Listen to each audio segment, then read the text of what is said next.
aujourd'hui, cette année, on vous propose un voyage en 2 escales dans le monde et l'univers de l'archivage. Aujourd'hui, notre première escale aura pour thème la reprise de la gestion du vrac numérique. Il y aura une deuxième escale demain matin à 11 h dans la salle Bizet qui est juste là-bas sur le thème de l'archivage définitif. Donc, si ça vous plaît, n'hésitez pas à revenir demain. Donc tu veux la suivante. Alors sinon c'est Anne-Raphaël Aubéry et moi c'est Guillaume Allon. Alors, hop.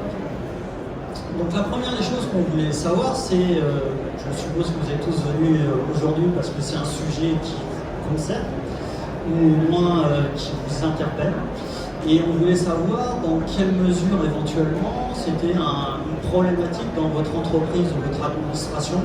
Est-ce que c'est quelque chose auquel vous êtes confronté de façon difficile chez vous ou c'est juste un sujet sur lequel vous aimeriez avoir quelques explications? Non, oui, bof. Par exemple, vous travaillez dans quel type d'entreprise? D'accord. Oui, monsieur travaille dans une société industrielle de construction mécanique, hein, c'est ça que vous voulez dire? D'accord. Donc, moi j'en ai rencontré dans des hôpitaux, dans des administrations, dans plein d'endroits. Personnellement, je gère très bien ma boîte email, mais je connais des gens dans la salle qui ont un classement vertical et qui appellent souvent leurs collaborateurs pour retrouver leurs emails. Donc, c'est un autre exemple de vrac numérique. Donc c'est un sujet qui, je pense, touche tout le monde parce que en fait, tout le monde a sa façon de gérer ses fichiers. Et donc, on vous propose d'en parler un peu plus avenant. Donc, si on va... Alors, nous allons revenir aux origines du terme grâce à Anne-Raphaël. Merci Guillaume pour cette belle transition. Donc, à l'étymologie du mot vrac, vient en fait du néerlandais. Excusez-moi pour la prononciation, je ne suis pas bilingue néerlandais. Oui, on est Frédéric.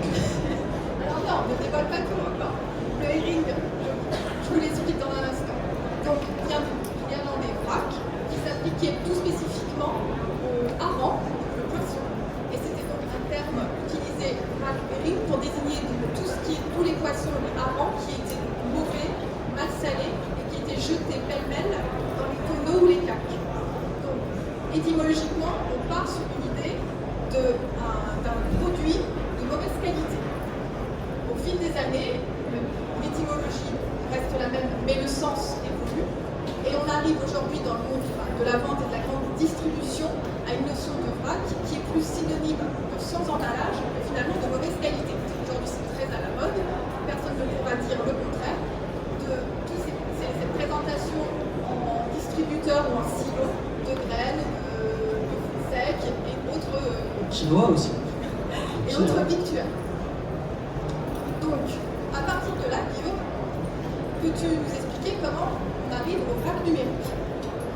Alors, le vrac numérique, donc bien évidemment, on n'a pas des jolies petites boîtes et on n'a pas empaqueté, mais en fait, c'est le fait de dire sur le vrac numérique, et ça concerne tout le monde, c'est un amoncellement successif. Donc, qui n'a pas fait une copie d'un fichier qui se trouvait sur un serveur et s'est dit ouais mais moi j'ai besoin de changer quelque chose et donc il va juste renommer, mettre version 2 ou qu'il a déjà enregistré, il y a un incrément qui se met automatiquement et puis on dit oui je le classerai plus tard et puis finalement on ne le classe pas et on se retrouve avec plein de fichiers et puis on va voir un autre collègue qui va nous dire ouais mais moi je préfère telle police de caractère donc il va l'avoir copié ou qui va se retrouver d'une autre manière. Et donc chacun, en fait, le vrac, c'est parce que chacun a une façon d'organiser les choses, de se représenter l'information, de l'importance d'un fichier qui lui est toute personnelle. Un comptable va dire pour moi l'important c'est la facture, mais pour un autre, il va dire moi l'important c'est la stratégie d'entreprise. Et puis il y en a qui vont dire oui mais moi l'important c'est le document final et l'autre qui va dire mais moi je veux avoir toutes les versions successives pour comprendre l'historique. Et puis ce genre de choses elles s'amoncellent dans tous les sens, on perd un peu de temps mais on perd jamais un fichier donc on le redéduplique, on va se le mettre dans un Dropbox parce que l'entreprise n'a pas fourni le moyen de partager le fichier avec son client, et puis après on va revenir 6 mois plus tard dans cet espace-là et on va dire mais tiens, à quoi ça servait? Oh bah je le recopie en interne, on ne sait jamais. Et donc en fait, c'est tout ça le RAC numérique, c'est que chacun va organiser son information et se faire des assurances, bretelles plus parachute, pour être sûr de rien perdre, comme c'est tellement simple de faire un copier-coller, que finalement ça devient un énorme incident. Et ça en fait, ça devient le cauchemar de l'archiviste. Parce que l'archiviste, lui, il a besoin d'avoir un document de référence à conserver dans le temps. Et là, où est la référence en fait? Donc il y aurait peut-être le moyen simple et un peu radical de dire bon, bah, je nettoie tout et puis je prends que le dernier truc. Mais ça, c'est pas très simple. Donc on va rentrer un peu plus dans la définition institutionnelle avec un Raphaël. Dans ce que Guillaume vient de nous dire, on comprend bien que le RAC numérique, c'est pas des fichiers ou des données qui sont sans qualité et qui n'ont pas d'intérêt, mais c'est plutôt des fichiers ou des données qui ne sont pas qualifiées, qui ne sont pas contextualisées. Donc un petit peu comme nos denrées qui étaient sans emballage, finalement nos données et nos data, elles se retrouvent sans l'emballage qui nous permet de les identifier, de les retrouver, de les rechercher. Donc peut-être une des façons d'appréhender encore le sujet et d'aller plus loin dans notre réflexion, c'est de poser les questions qui, où, quand et comment. Alors, le qui est touché et concerné par le problème du RAC numérique? Absolument toutes les entreprises, administrations, dans le privé comme dans le public. Où retrouve-t-on du RAC numérique? Absolument dans tous les services, dans tous les départements. Dès qu'il y a de l'humain, de la production humaine, je vous assure qu'il y a du RAC numérique. Un humain et un ordinateur. Quand est-ce que le RAC numérique apparaît? Alors, le RAC numérique, il apparaît dès le démarrage d'un service, après seulement quelques semaines d'existence. Après, ce RAC numérique, on l'identifie surtout au moment des restructurations des entreprises, au moment des départs d'un collaborateur, des rachats. Donc c'est à ce moment-là qu'on se rend compte qu'on a une multitude de fichiers dont on ne sait plus vraiment à quoi ils servent, mais qu'on ose en aucun cas jeter ou supprimer. Et comment finalement ce RAC numérique apparaît? La plupart du temps, c'est sans la mise en place ou le respect, parce que parfois elle est en place mais elle n'est pas respectée, et puis il n'y a pas de garant pour la maintenir, d'une gouvernance de l'information. Alors, tout ça en fait, c'est pour l'informaticien, on va dire, c'est entre la donnée non structurée et la donnée structurée. Parce que si tout était bien structuré, il n'y aurait pas de RAC. Donc, ce qu'on appelle la donnée non structurée, c'est ce qui n'est pas nécessairement retraçable, qui n'a pas nécessairement des métadonnées, qui n'ont pas nécessairement un contexte, qui ne sont pas en ligne et en colonne, ce genre de choses. Et ça représente 80% des données d'une entreprise ou d'une administration, bien évidemment. Et donc là, il y a un grand problème, notamment des problèmes de risque juridique sur la conservation des choses ou la confidentialité des choses. Puisqu'à partir du moment où on n'a pas mis toutes les bonnes informations, on ne sait pas appliquer les bonnes règles. Et la justice est implacable, elle est aveugle et sourde. Elle vous dit, ça c'est, par exemple, tout ce qui est RGPD est issu de ça quelque part. C'est un peu forcé à structurer les données à la RGPD. Donc ce genre de choses, en fait, ça aboutit à ce qu'on appelle, de façon un peu humoristique, mais qui est plutôt, parce que le RAC numérique n'est pas un concept américain, aux États-Unis on appelle plutôt ça le data swamp. Donc swamp c'est un marécage, on pourrait appeler ça un bourbier numérique. Donc en général on définit un bourbier numérique, ce que nous on pourrait appeler un vrac numérique, tout ce qui n'a pas de métadonnées, tout ce qui n'est pas, ne suit pas une gouvernance des lois de l'information, justement la confidentialité, l'accès, le partage, ce genre de choses. Et puis surtout, c'est chacun a son silo de données. La compta a ses données, le service client a repris des données de la compta parce qu'il y a une réclamation, mais il va les dupliquer, ce genre de choses. Donc au bout d'un moment, on se retrouve dans ce qu'on appelle un marécage numérique. Donc ça inclut un certain nombre de difficultés et bien évidemment des conséquences. Pour votre entreprise, effectivement.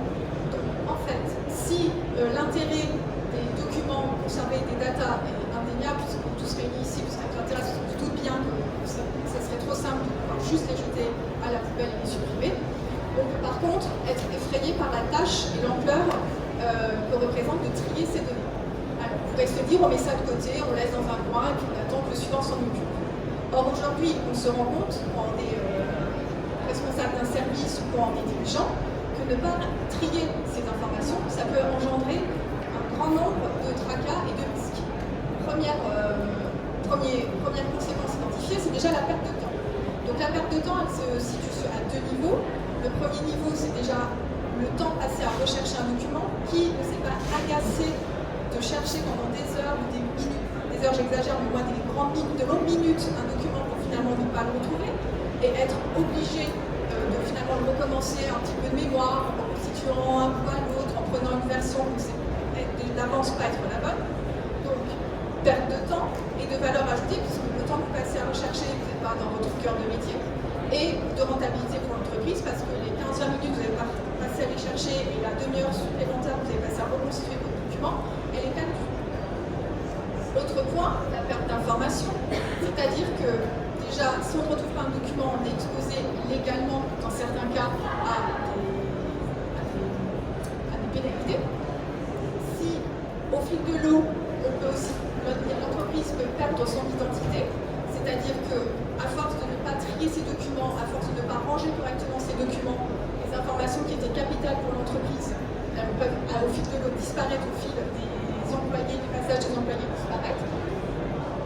On est aussi exposé à la perméabilité des infos qu'elle contient et à un manque de confidentialité, c'est-à-dire qu'un document en vrac, on ne sait jamais quel est son statut, s'il a été validé ou pas validé, s'il était confidentiel et qu'il est maintenant devenu accessible à tout le monde. Toutes ces informations-là, elles se perdent au fil du temps.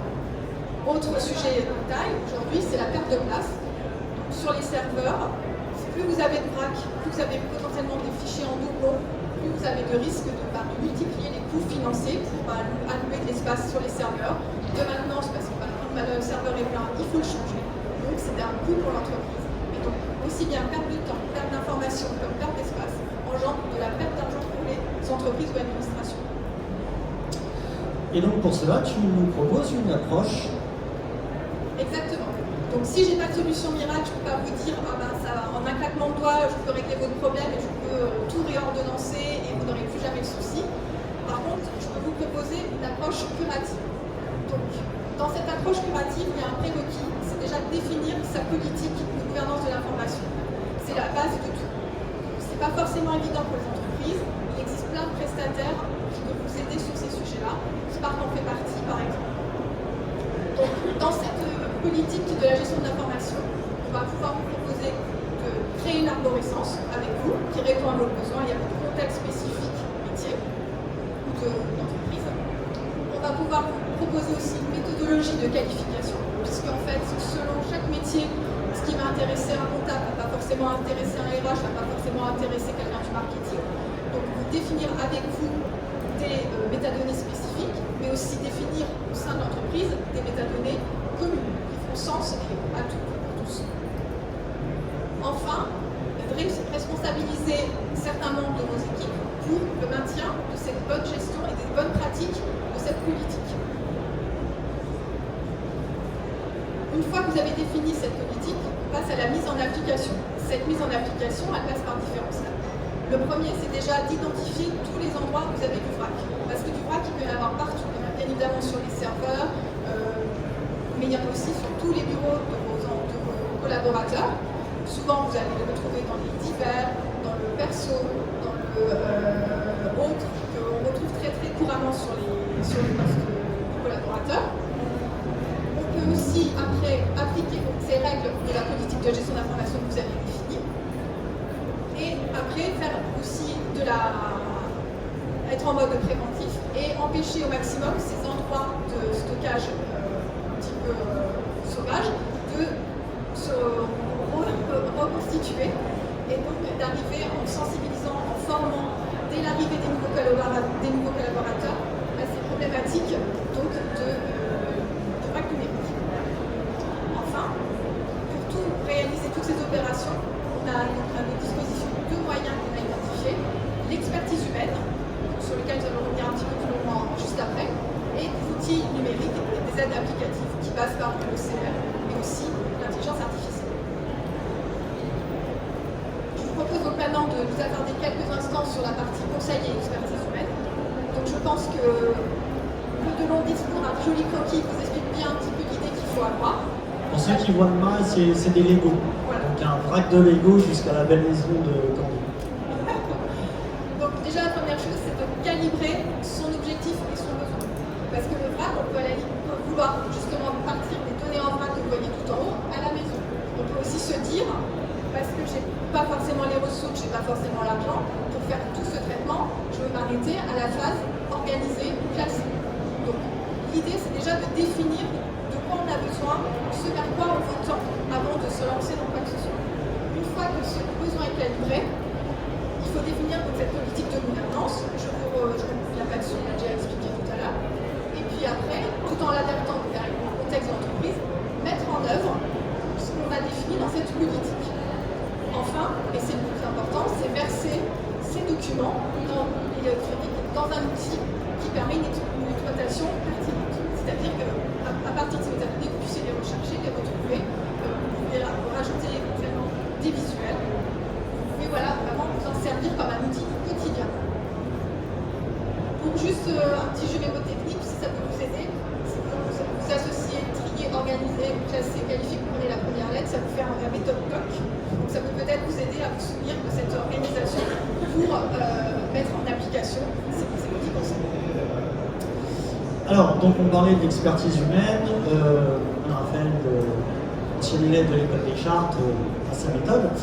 Et bien évidemment, ici on est là pour parler aussi des logiciels, puisque c'est un éditeur logiciel. Donc il y a un certain nombre d'aides qui ne sont pas attendues au niveau aide applicative.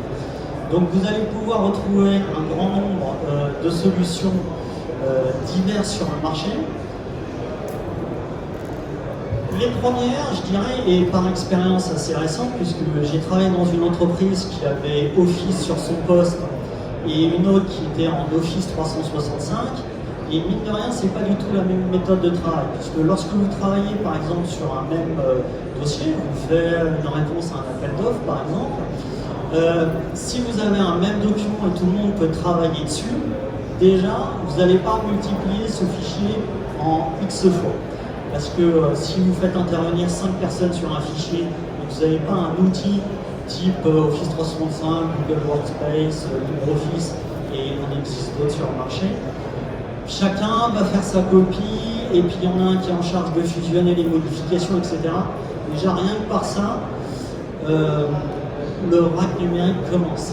Donc c'est le genre de choses assez intéressantes à faire. Deuxième chose, qui semble assez évident pour un certain nombre de choses, mais c'est utiliser les outils standards. Il y en a des pas chers et très communs.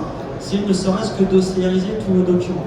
Parce que à partir du moment où vous avez fait un scan d'un document, par exemple, et que vous ne l'avez pas OCRisé, donc OCR, Optical Character Recognition, ce n'est qu'une image. Et donc il faut ouvrir un fichier pour savoir ce qu'il y a dedans. Vous ne pourrez pas utiliser un outil simple qui est le moteur de recherche.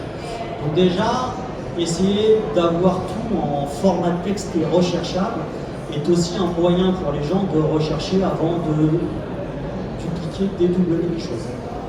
Bon, après, vous avez d'autres outils un peu plus évolués qui vont se baser aussi sur l'OCR, parce que soit ils font d'abord de l'OCRisation de l'image, puis après ils vont faire de la reconnaissance automatique de documents, puis de la lecture automatique de documents. Et ça marche très bien pour tout ce qui est formel, format, formulaire, donc les factures, des contrats avec des entêtes standards, des choses comme ça. Et d'ailleurs, quand vous regardez dans les administrations, la plupart du temps, ils vous forcent à avoir un en-tête pour le nom du service et des choses comme ça, parce que déjà rien que ça permet, même si la métadonnée n'est pas inscrite dans une base de données, dans les gros champs qui vont bien, ils sont présents sur la première feuille et donc ils seront traitables par un certain nombre outils faciles. Après, vous avez, selon la complexité de votre projet et d'études à faire, vous allez pouvoir utiliser des outils complémentaires. Donc des outils qui vous permettent de vérifier les formats, d'extraire les métadonnées, de les organiser. Il y a plein de choses qui existent, mais souvent dans des domaines un peu spécifiques. Par exemple, Stanford Parser est un élément pour extraire automatiquement des données scientifiques, enfin des rapports scientifiques, pour pouvoir faire une recherche multicritère. Par exemple, sur le Covid, ça va, vous allez passer ça pour un grand nombre de documents qui font parfois 20 000 pages et extraire déjà des informations qui vous permettront d'aller chercher plus facilement. Après, vous pouvez, le terme à la mode qui est l'intelligence artificielle, qui veut dire en fait un ordinateur va faire plein de petites tâches répétitives selon des algorithmes. Donc là, tout l'intérêt qu'il y a, ça va être l'algorithme qui attend. Donc vous en avez un certain nombre facilement trouvables sur le marché, type AbiVantage, Google, IBM Watson, même un français qui s'appelle AllScience, qui eux en fait se basent sur le fait de je compare mon document à tout le reste ou je le compare à des dictionnaires que je connais. Donc par exemple, c'est un peu ce qu'utilisent les outils de d'avancée de facture. Le gouvernement, vous n'avez pas besoin de dessiner le modèle de facture, vous le mettez, il va savoir reconnaître.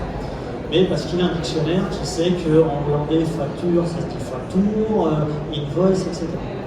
Bon, ça, on va dire, c'est l'approche brute. Et chez Spark Archive, sous l'impulsion de Christian Dubourg, présent dans la salle, il y a eu un certain nombre de choses qui sont en cours de développement. On ne peut pas vous montrer parce qu'on travaille étroitement avec des clients et pour l'instant, on n'a pas encore rendu commercialisable pour tout le monde, mais si vous avez un grand projet, on peut travailler ensemble.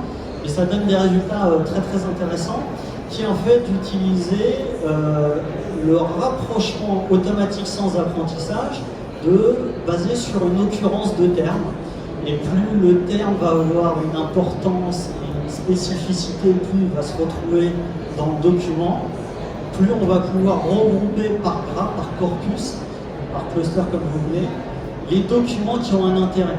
Et donc c'est un moyen de faire un tri sur une grande masse de fichiers et d'éliminer le bruit de ce qui est important et qui mérite une expertise humaine.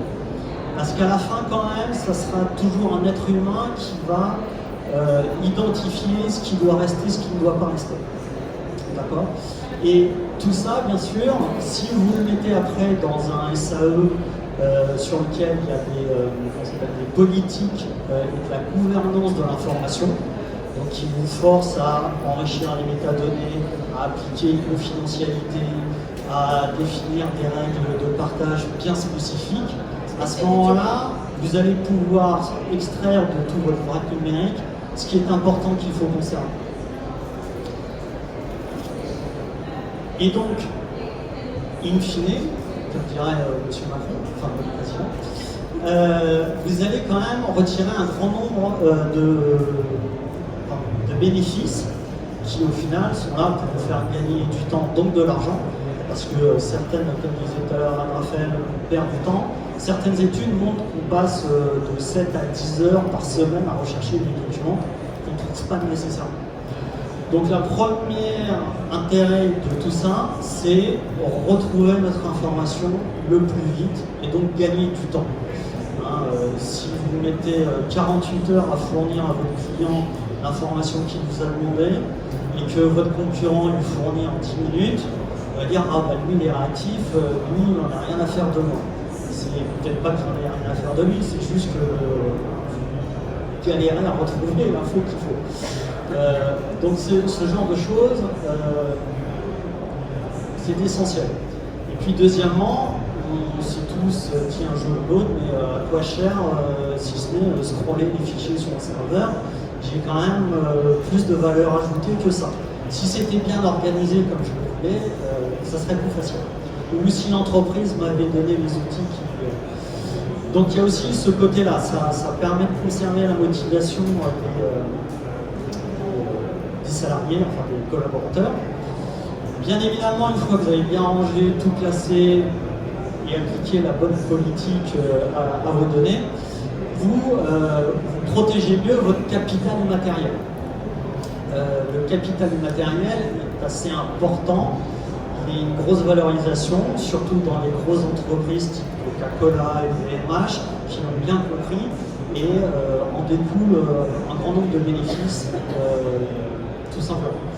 Bon, et puis, bien sûr, si vous n'avez pas perdu et que vous avez conservé ce qui était intéressant, donc qui est le but premier de l'archiviste, vous allez conserver une identité, une histoire dans l'entreprise. Des savoir-faire qui disparaissent aussi en fil du temps. Voilà, mais ça peut être aussi une connaissance client. Un client qui a signé chez vous il y a 10 ans, si vous n'avez pas archivé tous les dossiers, vous embauchez un nouveau collaborateur, il dit bah, je sais pas, bah, il faudrait peut-être qu'on recommence le dossier depuis zéro. Et ça, le client a du mal à l'accepter. Bon, et puis après, il y a tout ce qui est l'autorisation de transmettre l'information à l'interne et à l'extérieur et savoir ce qui est autorisé et pas autorisé. Et puis, il y a aussi la perte de place. Alors bon, on n'est plus comme en 1980 où un disque dur 10 mégas coûtait 30 000 $. J'ai une petite publicité BNL qui nous rappelle que les coûts ont beaucoup diminué. Mais quand même, ça coûte de l'argent. Pour ceux qui ont mettre en place un SAO, il y a un certain nombre de règles de redondance et de sécurité au niveau du stockage des données. Ce n'est pas gratuit non plus. Donc, stocker du superflu, c'est de la perte d'argent, c'est de l'argent jeté par la fenêtre. Et puis, terme cher à Raphaël, qui a dû faire du grec ancien, il y a la carte assise du tri, qui est donc la purification. Vous vous sentez plus propre, plus efficace, mieux laver vos cheveux dans le vent.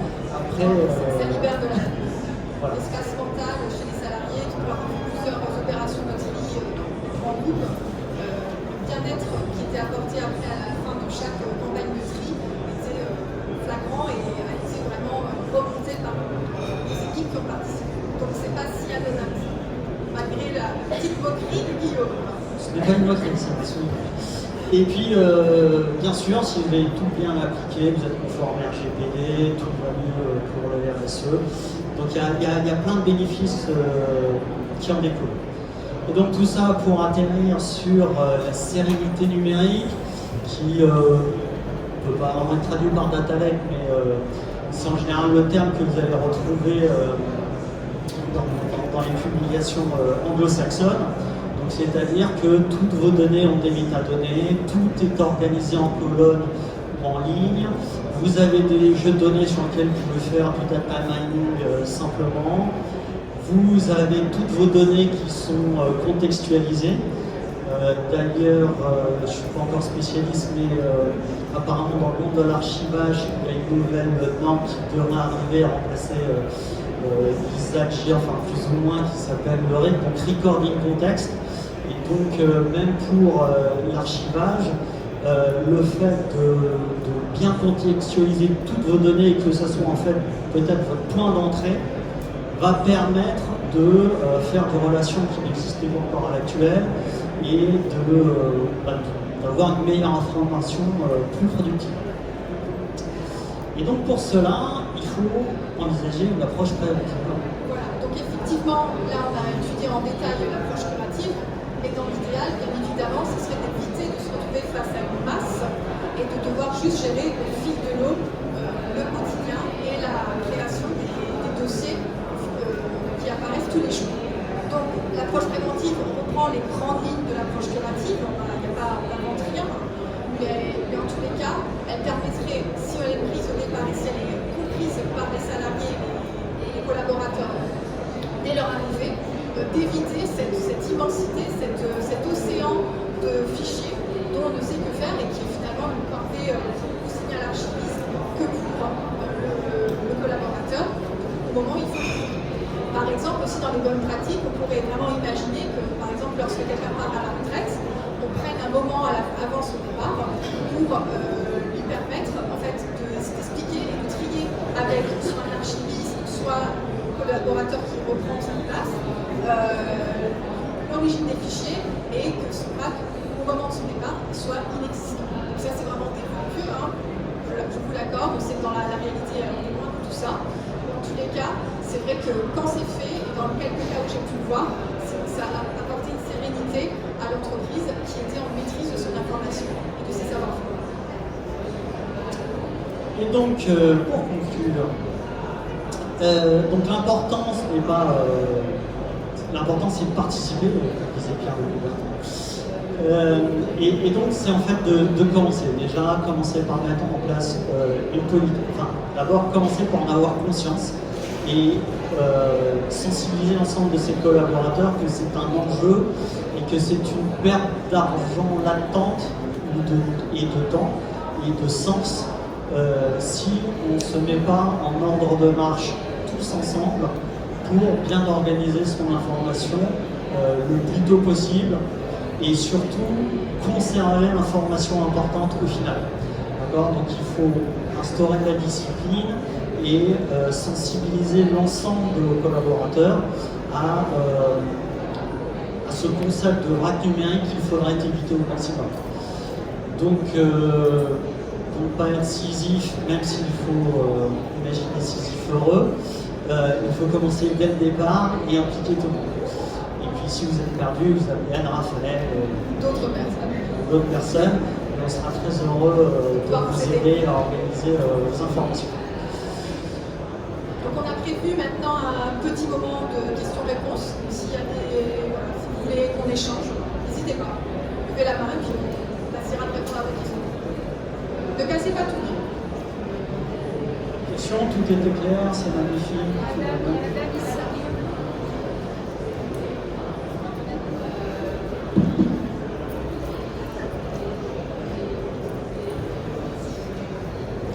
Bonjour. Une petite question pour parler de règles de nommage. Vous préconisez de construire ces règles de nommage en co-construction avec les services ou de les imposer venant des archivistes? Alors moi je suis plutôt d'avis de toujours le faire en co-construction. Je pense que toujours on arrive mieux à avoir l'adhésion des équipes si c'est en co-construction.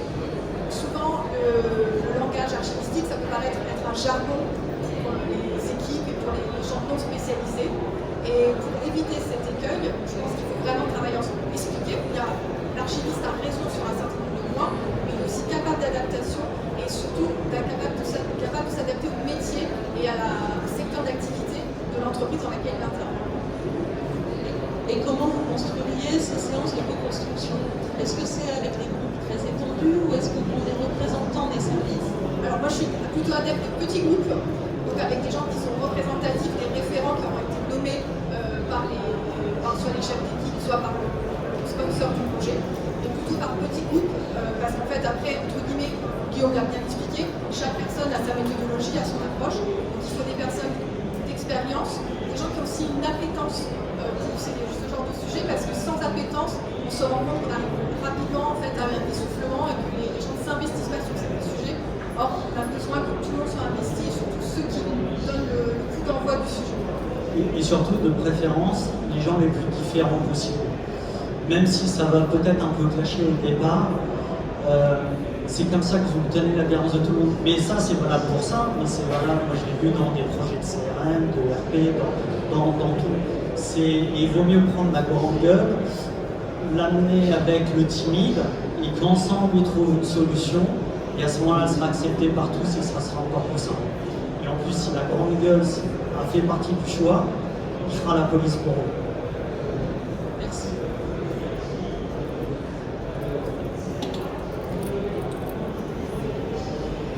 Est-ce que vous connaissez des outils de reconnaissance d'images quand les collaborateurs fantaisistes ont nommé les images à chaque fois différemment et qu'on peut en retrouver absolument partout sur le réseau, la même image, mais avec des noms différents? Alors la première, c'est Google. Vous allez dans Google Images, vous pouvez uploader un fichier et dire où est-ce qu'il est. Bon, après Google c'est pour le web. Il me semble que j'en ai vu un il n'y a pas si longtemps. Je dois avouer que je ne me suis pas trop penché sur le sujet, mais il en existe. Mais ça commence parce qu'en fait Google, pour reconnaître une image, souvent il a fait bosser moult humains. Vous êtes déjà connecté sur un site web où Google vous demande dites-moi ce qu'est un passage piéton, il y a 5-6 images, etc. Et ça multiplié par 10 milliards de fois, il va renseigner sa méga base de données pour reconnaître plus facilement quand on demandait un passeport, des choses comme ça. Ce qui est difficilement faisable en entreprise. J'ai entendu qu'il y avait des entreprises, notamment françaises, qui mettaient l'IA pour appliquer ça au monde de l'entreprise. Je ne l'ai pas testé, je ne connais pas de clients qui l'ont mis en œuvre. Je pense que pour l'instant, on en est encore au début, mais ça existe. Mais je suis désolé, je ne peux pas trop vous aider là-dessus.